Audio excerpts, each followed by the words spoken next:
શ્રી ગિરિરાજ ધરણ કી જય. વાલા વૈષ્ણવ, આપ સૌને મારા જય શ્રી કૃષ્ણ.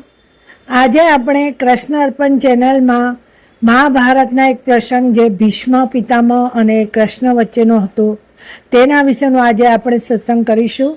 જો તમે આ સત્સંગમાં નવા હો તો તમે આ ચેનલને લાઈક અને સબસ્ક્રાઈબ કરજો અને આ સત્સંગનો બીજા વૈષ્ણવની સાથે શેર કરજો. મહાભારતના યુદ્ધમાં શ્રી કૃષ્ણ અને ભીષ્મ પિતામહનો આ એક ખૂબ જ માર્મિક પ્રસંગ છે. આ યુદ્ધમાં કૃષ્ણએ હથિયાર ન ઉપાડવાની પ્રતિજ્ઞા લીધી હતી, પરંતુ સામે પક્ષે ભીષ્મએ પ્રતિજ્ઞા એ લીધી હતી કે યુદ્ધમાં હું કૃષ્ણ પાસે હથિયાર ઉપડાવીને જ રહીશ. યુદ્ધ ચાલતું હતું. યુદ્ધમાં અર્જુન ઉપર ભીષ્મ પિતામહ ભારે બાણોની વર્ષા ચલાવી રહ્યા હતા. હવે અર્જુન યુદ્ધમાં સામે ઉભેલા ભીષ્મ પિતામહ ઉપર બાણની વર્ષા કરું કે ન કરું, કારણ કે તેને એમ લાગતું હતું કે આ તો મારા પિતૃઓ છે, વડીલો છે. પોતાના જ અંગત સ્વજનો સાથે બાણનો સંહાર હું સી રીતે કરું? ત્યારે કૃષ્ણ અચાનક જુએ છે કે અર્જુન હવે સ્વજનોને જોઈને નબળો પડી રહ્યો છે. ત્યારે કૃષ્ણ અર્જુનને કહે છે કે હે અર્જુન, મને લાગે છે કે તું આ યુદ્ધ હારી જવાનો નિર્ણય લઈ ચૂક્યો છે. હું તને વારે વારે આ જ કહું છું કે જો તારી સામે આ ઊભા છે તેમાં તારા પિતામહને તું ન જો. તું જાણે છે કે તારા પિતામહે કેટલાય સૈનિકો, કેટલાય યોદ્ધાઓનો વધ કર્યો છે. વીર ગતિને પ્રાપ્ત કરવાવાળા એ બધા જ સેનાપતિઓનો તું ઋણી છે, અને જો તું યુદ્ધ કરીને આ ઋણ નહીં ઉતારે તો તેમનો વધ કરીને હું તેમનું ઋણ ઉતારીશ. અર્જુન સામે આમ ભારે બાણની વર્ષાથી વાતાવરણ ખૂબ જ વિનાશક બની ગયું હતું. આ બાણોની ચારે બાજુ એકધારી વર્ષાથી રથ તૂટી ગયો. રથના ઘોડા નીચે છૂટી ગયા. આખોય રથ જમીન પર આવી પડ્યો. ત્યારે પ્રભુએ અર્જુનના બચાવ અર્થે અને ભીષ્મના વચનરૂપી મનોરથ કે જે હતો કે હું કૃષ્ણ પાસે હથિયાર ઉપડાવીને જ રહીશ, આ મનોરથને પૂર્ણ કરવાને માટે ભક્તવત્સલ સ્વરૂપ એટલે કે પુષ્ટિ સ્વરૂપ પ્રભુએ પોતાનું પ્રગટ કર્યું. કારણ કે ભક્તવત્સલ પ્રભુ ભક્તની રક્ષા કરવા પોતાનું પ્રભુત્વ પણ છોડી દે છે. ભક્તના વચનને પાલન કરવા માટે પોતાના વેદ તુલ્ય વચનને ગૌણ કરી દેવું આ જ પુષ્ટિ સ્વરૂપ છે. અહીં પ્રભુએ પોતાની વેદ તુલ્ય પ્રતિજ્ઞાને તોડી રથના પૈડાને સુદર્શન ચક્ર બનાવી ભીષ્મની સામે દોડ્યા. ત્યારે પિતામહ પ્રભુના આ સ્વરૂપને જોઈને બાણોને બાજુએ મૂકીને બે હાથ જોડી અને કહે છે કે હે પ્રભુ, મને ક્ષમા કરજો. હે વાસુદેવ, હું તમારા આ વાસ્તવિક રૂપથી અજાણ હતો. આપ અવશ્ય મારો વધ કરી શકો છો અને તમે જે પ્રણ લીધું છે તેનો ત્યાગ કરો, પણ મને કહો તો ખરા કે મારો શું દોષ હતો? ત્યારે વાસુદેવ કૃષ્ણ કહે છે કે અપમાન તમારો દોષ હતો. તમે ધર્મના વાસ્તવિક રૂપને જાણવાનો ક્યારેય પ્રયાસ કર્યો જ નથી.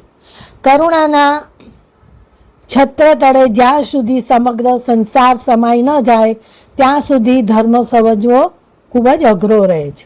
કિંતુ તમે તો ફક્ત તમારા પરિવારનો જ વિચાર કર્યો, સંસારના કલ્યાણનો તો તમે વિચાર જ ન કર્યો. તમે તમારી પ્રતિજ્ઞાને જ ધર્મ માન્યો, તો આજ આ યુદ્ધ પણ કેમ થતી? તો આ આખો મહાભારતનો પ્રસંગ સુરદાસજી દ્વારા રચેલું અને ગવાયેલું આ રથયાત્રાનું કીર્તન છે. જે આખા કીર્તનમાં આ યુદ્ધનો ભાવ પ્રગટ થાય છે. 500 વર્ષ પહેલાં સુરદાસજીને આ આખી મહાભારતની યુદ્ધની લીલાના પ્રત્યક્ષ પ્રકટ દર્શન થઈ રહ્યા છે. જે આપણે આ ભાવને માણીએ. કીર્તનનો રાગ છે ધુલિયા મલ્હાર. की फहरान वापट प्रीत की फहरान, प्रीत की फहरान वापट प्रीत की फहरान, कर गही चक्र चरण की दावन, नहीं बिसरत यह बान वापट प्रीत की फहरा। रथ ते उतर अवनियातुर वे, गजरज की लपटा। मानो सिंह शैल ते उतर्यो, महामत गज जानवा पट प्रीत की फहरा। હવે પોતાના હાથમાં રથના પૈડાને પ્રભુ સુદર્શન ચક્ર બનાવી આપ ભીષ્મ પિતામહની તરફ દોડ્યા. ત્યારે તેમનું કીર્તન ફરી રહ્યું હતું. તેમના શ્રીઅંગ પર ભૂમિની રજ લાગેલી હતી. ધરતી એટલે કે અવનિ પણ આપના પુષ્ટિ સ્વરૂપ ચરણ સ્પર્શ કરવાને માટે આતુર હતી. ભીષ્મ પિતામહને પ્રભુ કેવા દેખાતા હતા? જેમ કે સિંહ પર્વતથી ગજગતિ ચાલથી નીચે ઉતરી રહ્યો છે. ભીષ્મ પિતામહ પોતાના ધનુષ્માણ રથમાં રાખી અને રથમાંથી નીચે ઉતરીને પ્રભુને વંદન કરતા કરતા તેમની સામે ગયા અને કીધું, ધન્ય ગોપાલ મેરો પ્રાણ રાખ્યો, ધન્ય ગોપાલ મેરો પ્રાણ રાખ્યો, મેં તો વેદ કી કાન. આપે આપની પ્રતિજ્ઞાનું પાલન કર્યું કે આપ માટે આપ તો ધન્ય છો. હે પ્રભુ, મારું પ્રાણ રાખવા માટે આપે આપની વેદ તુલ્ય પ્રતિજ્ઞા તોડી, માટે તમે ધન્ય છો. तो अब सूर सहाय हमारे, प्रकट भय हरियान वापट प्रीत की फहरा।